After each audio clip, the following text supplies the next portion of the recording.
Está no ar o programa Conexão Enneagrama. Os 9 caminhos da lembrança de si. Com a professora Inara Cunha.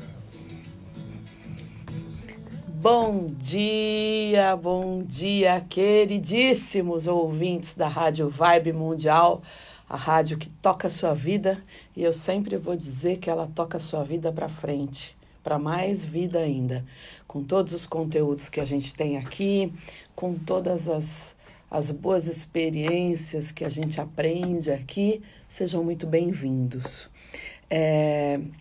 Eu queria dizer ao meu amigo Pedro aqui, o nosso técnico voltou de férias, ele fez muita falta, o nosso Sérgio ajudou muito, mas o Pedro, com essas camisas floridas, ele é único, né? Seja bem-vindo de volta, Pedro. Eu estive em Timbó, lá no sul, do lado de Blumenau, quinta, sexta, sábado e domingo, fazendo um trabalho que foi um dos trabalhos mais belos e bonitos que eu já fiz, com uma turma bastante avançada, já lá conduzida pelo meu querido amigo Charles, e foi uma turma bem especial, de muita cura, uma turma muito profunda. Agradeço a todo mundo de Timbó, a Iris, as meninas, a Lourdinha, a Karen, em especial ao Charles, por me confiar todos os alunos dele. Foram 4 dias maravilhosos e, obviamente, de muita cura sistêmica, de muita cura ancestral, trabalhando os campos mórficos que hoje nos movem, trabalhando a libertação de nós mesmos para o nosso destino individual, trabalhando a libertação das nossas gerações futuras, né? Quem tem filhos e tudo mais sabe o quanto a gente precisa disso, e para quem não tem, para quem tem, né?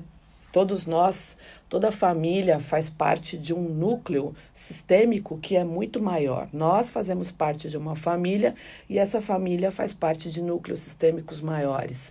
Então, todos nós estamos conectados. Bom dia, Tatiana, Cláudia, o pessoal que está chegando aí. Estão me ouvindo bem aí no Facebook? Bom dia.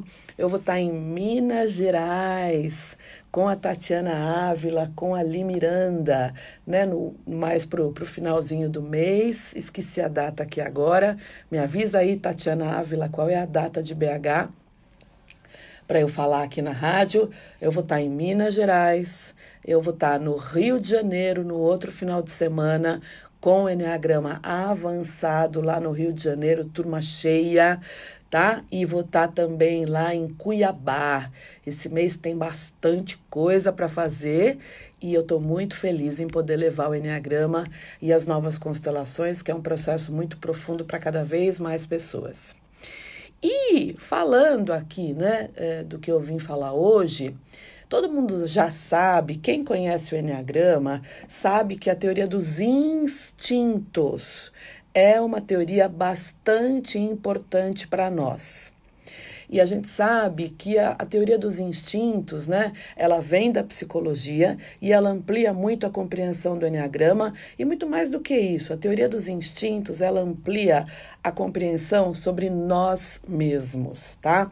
Então, quando a gente une os instintos e o Enneagrama, a gente tem um estudo muito preciso do ser humano. E isso, pessoal, para quem quer fazer um trabalho, né, eu acho que eu estou meio fora aqui, para quem quer fazer um trabalho realmente profundo, para quem quer fazer um trabalho de cura sistêmica do teu campo, dos campos futuros, como eu já falei. Então, antes de a gente chegar no tipo do Enneagrama, nós falamos muito sobre os instintos. Falar sobre as paixões do Enneagrama, a gente fala sobre os instintos, que são um caminho muito importante de desenvolvimento. Por quê? Porque o instinto nasce com a gente. O instinto nasce. O instinto não é uma coisa como aprender a nadar, aprender a fazer balé. O instinto, eu digo que é um imperativo biológico e a gente precisa satisfazer esse instinto muito o tempo todo. E a gente nem percebe o quanto está satisfazendo esses instintos o tempo todo.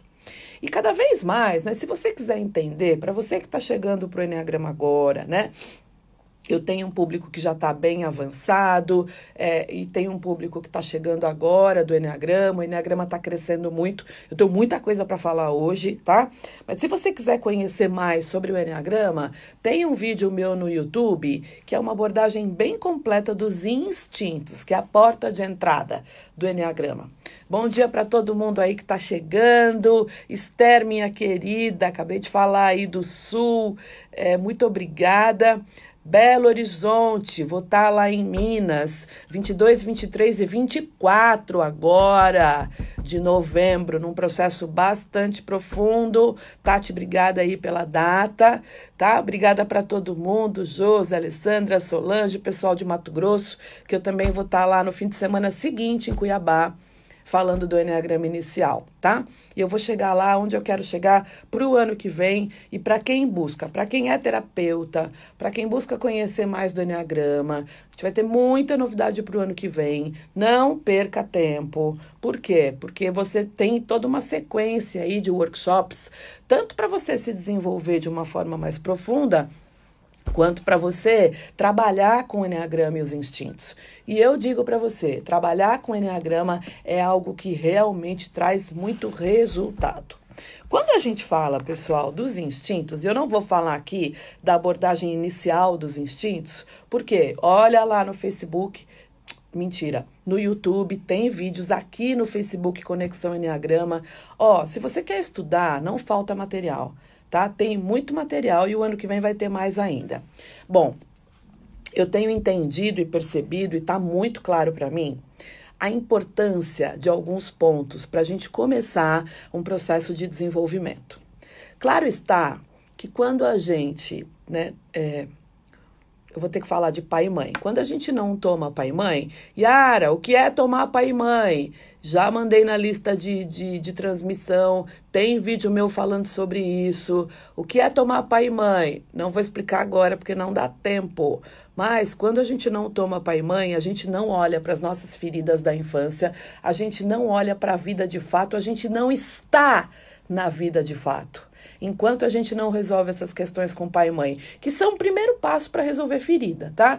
Vou dizer e vou repetir, não dá para bypassar e achar que já está com baita desenvolvimento espiritual se não olhar para as questões das feridas da tua infância. E cada vez mais a gente sabe que tomar pai e mãe também está diretamente ligado com os instintos do Enneagrama. E aí a gente sabe que o instinto social dominante vai ter questões relacionadas ao pai. O instinto de autopreservação dominante vai ter questões relacionadas à mãe. E o instinto sexual dominante vai ter questões relacionadas com os dois. E aí, a gente faz, no workshop Enneagrama e as Novas Constelações, um exercício nesse workshop, que é o exercício de olhar para pai e mãe. Ano que vem, a gente vai ter o workshop, o Enneagrama e as Novas Constelações 2, que é o Enneagrama e as Novas Constelações avançado. E neste workshop de Enneagrama e as Novas Constelações avançado, nós vamos tratar de campos morfogenéticos relacionados às sombras de cada instinto. Ou seja, é para resolver. Tá? Eu sei, e tem muita gente que tem tido muitos resultados legais depois que constela com o Enneagrama. De fato, é poderosíssimo. Quem estava agora no Sul sabe, viveu. O que a gente viveu lá era uma turma muito avançada, e a gente viveu momentos lá maravilhosos de muita cura. Mas não dá para você fazer o workshop 2 de Enneagrama e as Novas Constelações se você não olhou para questões mais básicas relacionadas a pai e mãe. E nós vamos saber quais são as sombras de cada instinto quando a gente fala de constelação e das forças do amor do Bert Hellinger. É impressionante como o instinto social dominante tem muita dificuldade em tomar pai e mãe. Acha que já tomou. E aí a gente põe para constelar. E aí ele não consegue honrar pai e mãe. Muitas vezes a gente fala honra pai e mãe, ele não consegue mexer nem o pescoço para fazer isso aqui. Isso aqui, de verdade, para mim, para Yara, não é honrar pai e mãe, tá? Honrar pai e mãe, de fato, é deitar no chão e se prostrar diante de pai e mãe. Isso, para mim, é o que funciona. E creio que para Bert Hellinger e para Brigitte também. Você honra pai e mãe assim, você está honrando com orgulho. Honrando porque precisa. Honrando porque é certo fazer. Isto não é tomar pai e mãe, tá? Tomar pai e mãe é algo que realmente vem do coração, vem de um lugar mais profundo. Tomar pai e mãe é algo bem mais profundo, que está ligado à força do assentimento. Em dizer sim ao passado como ele foi, entender que o seu pai e a sua mãe são os pais certos para você, entender que eles te deram exatamente aquilo que eles tinham que te dar. Então, o instinto social dominante tem muito essa dificuldade e ainda em muitas situações essa dificuldade é inconsciente. Ele não consegue entender, ele sai do lugar dele do ponto de vista sistêmico. Pai e mãe estão aqui, são maiores do que nós, o filho está aqui e o social dominante ele sai daqui, vem para cá, fica aqui e não percebe que ele está aqui, numa posição superior ao pai e à mãe. Muitas vezes substituindo com uma lealdade ao avô e à avó. Ou seja, ele não está, o social dominante filho, acima do pai e da mãe aqui, ele não está no lugar dele, que é aqui embaixo. Somos pequenos diante do nosso pai e da nossa mãe. E não importa. Yara, meu pai ele foi o pai certo para você. O universo nos leva para a vida. O universo faz que, através das nossas experiências, a gente vá sempre para desenvolvimento, para mais vida. A gente precisa entender e entregar, porque o universo ele é harmonioso e sábio, tá? Então, a gente sabe que o social, ele vai ter uma sombra relacionada à superioridade. E aí, a gente precisa entender o que cada instinto não preenche, pessoal.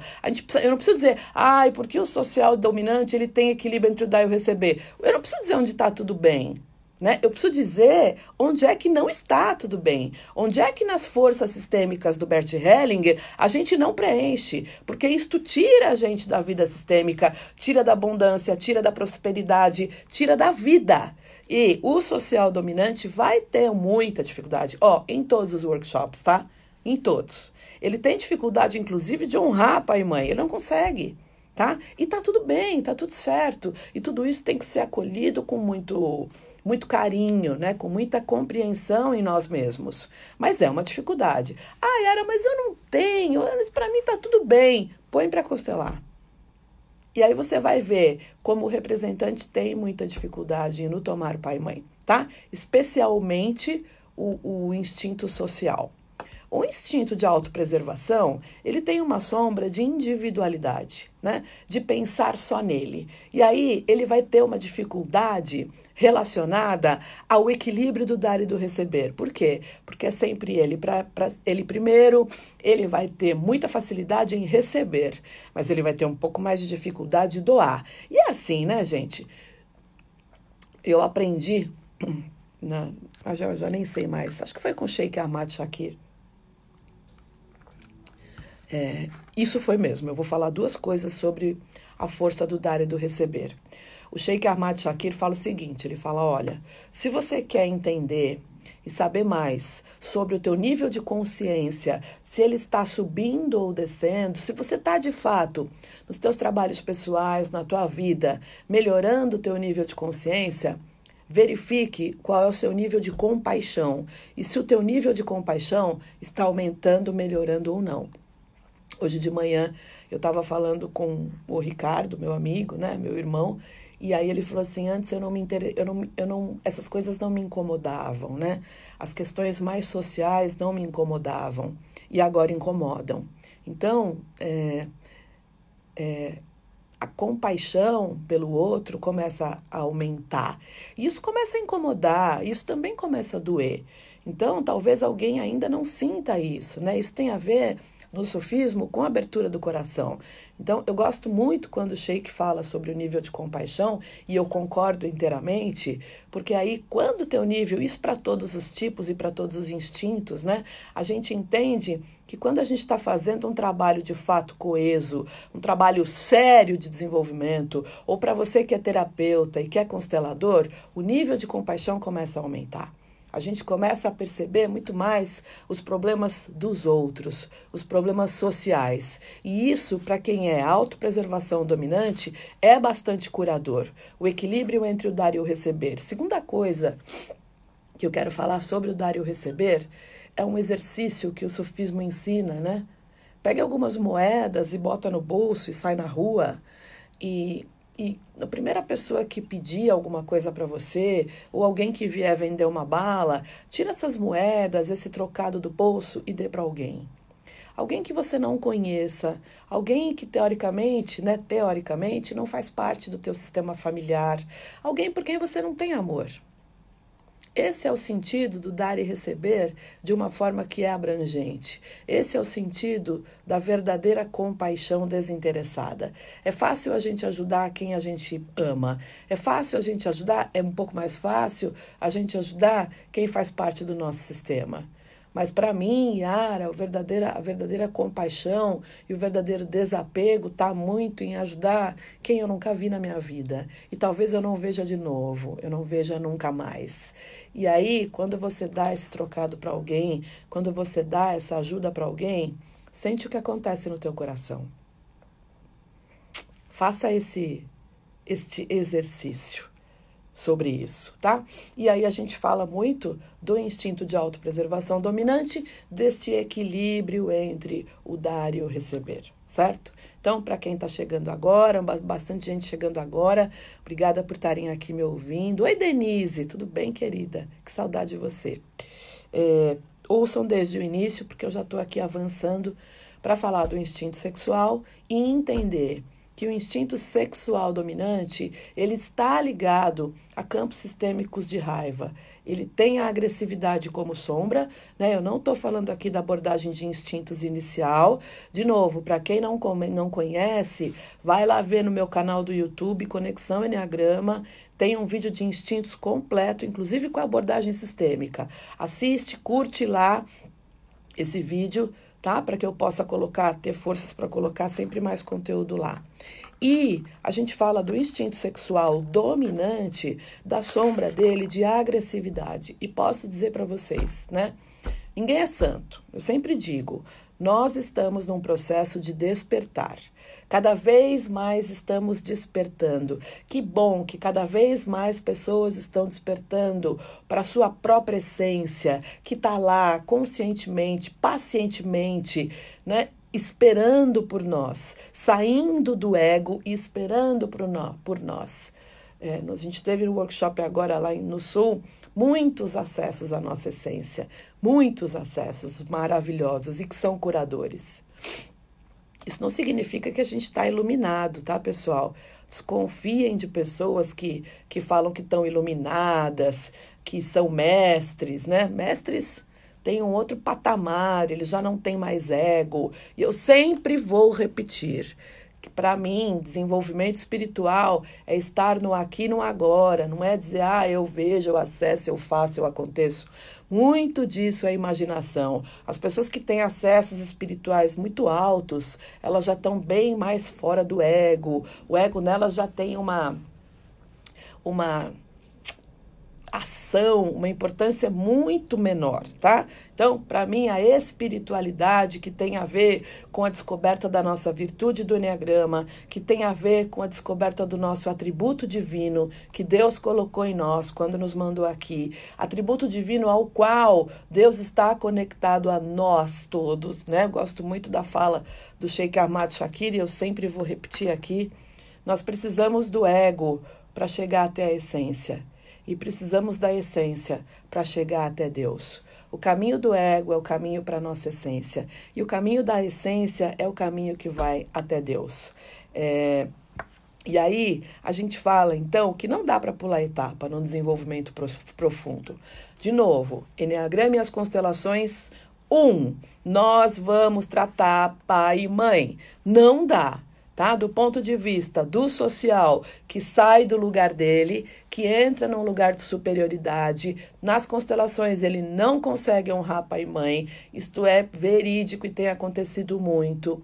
Para o autopreservação, que não consegue ter um equilíbrio entre o dar e o receber, e que tem a sombra aí da individualidade, um pouco também do egoísmo, a gente vai trabalhar isso no workshop 1.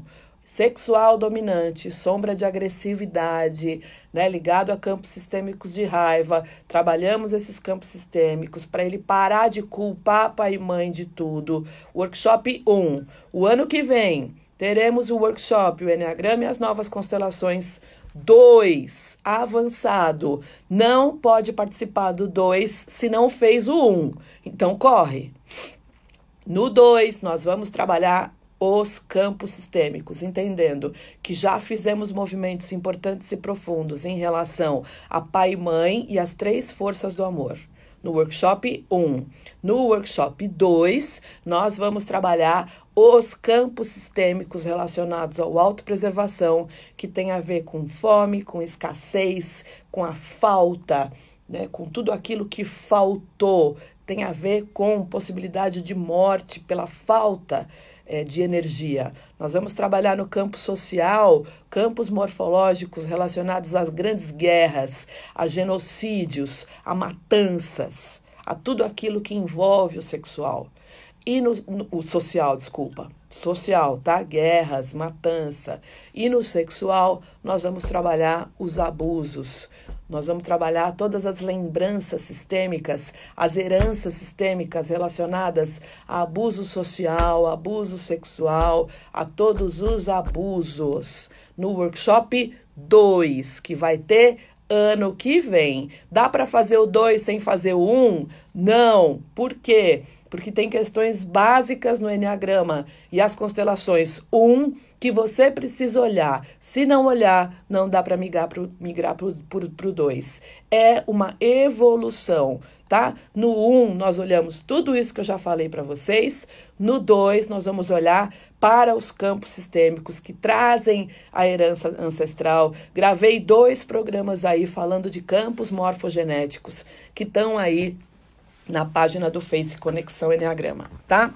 Para quem quiser receber os meus conteúdos, tem a minha lista de transmissão, só mandar uma mensagem para 11 99122 5140. Eu mando conteúdos semanais para minha lista de transmissão, meditações, todo mundo recebe, tá? Falando sobre o Enneagrama nas empresas, falando no Enneagrama na tua vida, o Enneagrama como um caminho de transformação. Meu tempo já está acabando, meu querido já está me avisando aqui, o Pedro. Última coisa que eu quero dizer. A gente precisa parar um pouco e entender que o Enneagrama é um caminho sagrado. E entender, parar um pouco de colocar super-herói com o tipo do Enneagrama, figura em quadrinhos do tipo do Enneagrama. O Enneagrama é um caminho sagrado. Ninguém sabe exatamente o que é. Cada professor vai ter a sua ideia do Enneagrama e é maravilhoso todo o crescimento que o Enneagrama tem vindo, porque isso significa mais nível de consciência. Mas não diga, é isso. Ninguém sabe. O Enneagrama é um caminho sagrado. Para de dizer que o Enneagrama, que o tipo 4, por exemplo, é o Coringa que está lá no cinema. O Coringa tem várias patologias. Primeiro você precisa estudar muito, ter bastante especialização em patologia para entender o que é isso. Tem mães de filhos tipo 4 que vão achar que o filho tem muitos problemas. Em baixa consciência, todos os tipos têm patologias. Para de comparar, né? O Enneagrama é um caminho sagrado, ele precisa de respeito. Você nasce, todos nós nascemos com atributos divinos, e isso é algo que vem de Deus. Então, enfim, whatever, né? Tô lá em Minas Gerais, BH, lá nos dias 21, 22, 23 e 24, que a Tati botou aqui, que eu não tô vendo mais. 22, 23 e 24 em Belo Horizonte. No final de semana seguinte, eu vou estar no Rio de Janeiro. E no outro final de semana, eu vou estar em Cuiabá, Sinop, Mato Grosso, tá? Enfim, muito obrigada para todo mundo, obrigada em especial para a turma do Sul, que foi maravilhosa, uma turma avançada, lindíssima. Só tenho a agradecer a todo mundo. Até quarta-feira que vem, se Deus quiser. Beijos. Obrigada a todo mundo aí do Face. Beijos.